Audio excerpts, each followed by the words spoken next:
what's up and welcome back to my channel. Now today I'm going to be giving a review for the film Predator Badlands. Now this is directed by Dan Trachtenberg, and you know he also directed Prey, and he also directed Predator Killer of Killers, which was like the animated film. So it's like his third time doing like a Predator film. Now this particular film, it doesn't really say necessarily in the timeline where this particular Predator film does take place, but from what I'm hearing, it is like way in the future. So I think that's pretty cool. Now the film does focus on a young Yautja known as Deck. So we have a predator where you can say a Yautja who also has a name, like his name is Deck, and he's like focused on like trying to hunt down this like large like creature known as the Callus. And on his journey, he comes across like this synthetic, like a Wayland Yutani droid known as Thea.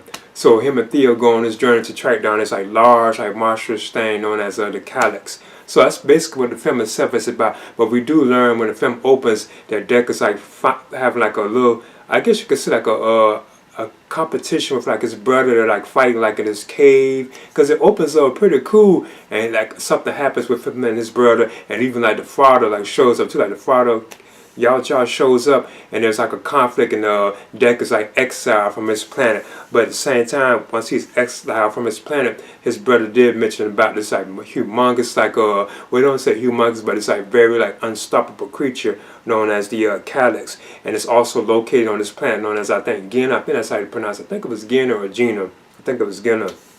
And apparently, like, this planet is like very deadly. Like the creatures and stuff like that are very like hostile and dead. So Deck does end up on this planet, you know, once he's like exiled. He does come across the Wayland synthetic droid known as Thea, and she's played by Ellie Fanny. And I also have to mention too that Deck is played by Demetrius Schuster. I can't really say his like last name, so I'll leave it at that.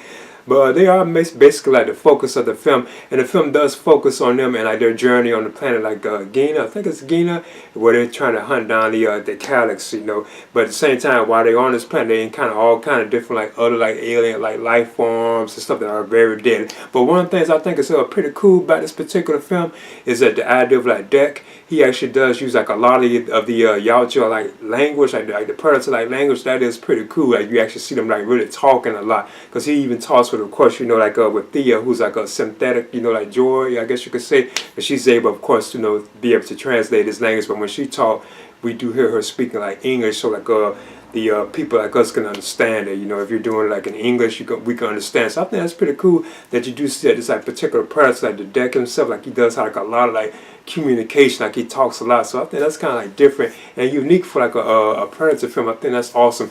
And throughout most of the film, he doesn't wear like his biomass is usually like off for like most of the film. So I'll just leave it at that. I don't want to spoil it too much. But yeah, that's basically what the film is about. And the chemistry between like Thea and Deck is very awesome too as well. There are some things I want to touch on too in the film, but it's kind of like a spoiler territory. But I guess this is kind of okay. There is like another synthetic Wayland kind of like a droid that's known as Tessa, and she's like a twin sister.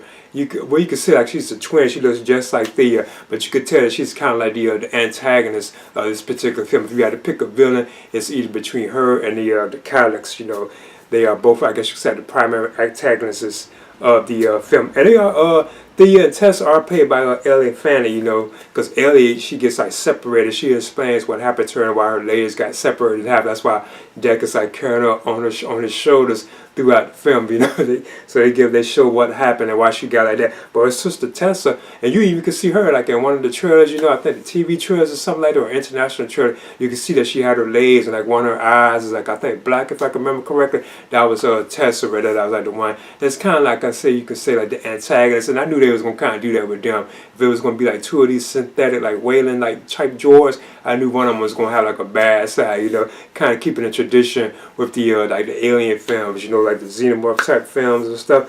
But there's also like another creature that shows that this is kind of interesting too, and like unique too. They have this creature, and it's a female too, known as Bud, and she is like a creature of the planet Jenna, because she meets like Deck and Thea while they're trying to like go on their mission to find a Calyx. That's when they come across Bud, and that's actually when they meet Bud when they're trying to hunt down like this creature so they can eat what Deck wants to eat. So that's when they finally meet Bud. You know, it's like this little like creature, and it's like I'll leave it at that. It's definitely like a major like surprise. I ain't gonna say major surprise, but as the film goes on, you can see that it was something with Bud too.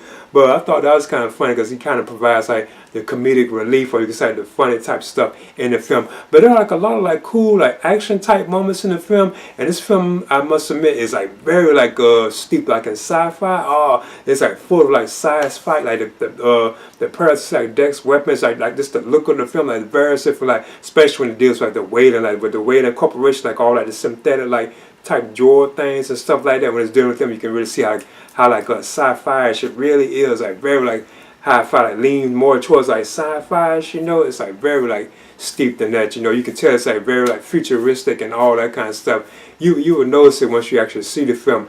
But it does have like a pretty good like moments in it. And I must admit, I think this is also, if I'm not mistaken, this could be quite possibly the best Predator film since the original with Arnold Schwarzenegger. But I'm like, a lot of people like Predator 2, you know, and I must admit it's been a while since I watched Predator 2. But if I'm not mistaken, I really feel like this could be quite possibly like the best Predator film since the first one. It really was a pretty good film. I must admit, I really did enjoy this particular Predator film. And there's also like an Easter egg at the end of the film.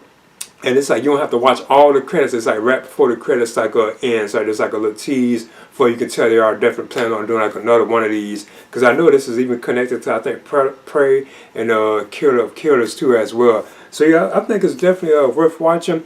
And there are like other characters in the film, you know, but I'm not going to really touch on them too much. Because most of them really are just like synthetics, or they're like their mother, like the voices, you know. They're not really like human people. So I just leave it at that. But I thought overall, and I thought Deck was an awesome Predator too, like played by Demetrius. He was a pretty cool, like young, like what you call it, Yaja. He was like pretty cool. Like I said, the actor that he talks a lot is very awesome. Though he has like you know, like a personality. I think that's pretty cool and very like unique and odd for like a Predator film. It's different too. And I noticed also that this is a PG-13 film. But yeah, I would definitely recommend it for like fans of like the Predator films. And like I say, and it's very like steeped in like a science fiction. It's very like high tech, like science fiction, like the weapons, like the look of it. Wow, you know, it's like very, like I said, you'll notice it when you see it. But in the end, I'm going to give this a solid B. It was much better than I anticipated, I got to admit. It was much better than I thought it was going to be, you know. So I'm going to give this a solid B. And this is my review for Predator Badlands. And I also think that the callous creature is like definitely pretty interesting. You know, I just leave it at that. I don't want to spoil it. You know, that was what they did. That was kind of a surprise. So I was like, whoa, I wasn't really kind of expecting that, I must admit. But I'm giving this a solid B. Please leave a comment and subscribe too as well.